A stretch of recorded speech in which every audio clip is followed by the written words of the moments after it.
We'll guide you through how to show folder sizes in File Explorer. If you find this useful, then consider subscribing and liking the video. It's convenient to be able to go and see the size of folders in File Explorer. We do need to go and open up a web browser as we need to go and get something called Windhawk. So you can go and search for that, come to windhawk.net and download it. After you download it, install it as you usually would and open it up. Then you can go and press search at the top. You may need to go and press explore first, and you want to go and type in folder.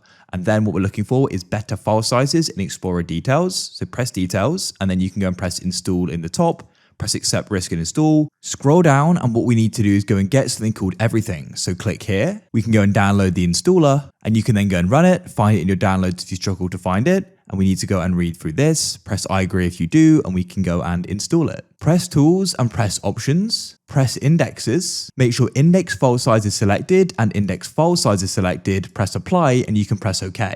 Now you want to come and return to Windhawk, scroll up and go and press settings. In show folder sizes, make sure you go and select enabled via everything integration and press save settings. Restart File Explorer. Now, if we look to the right here, we can go and see the size of the folders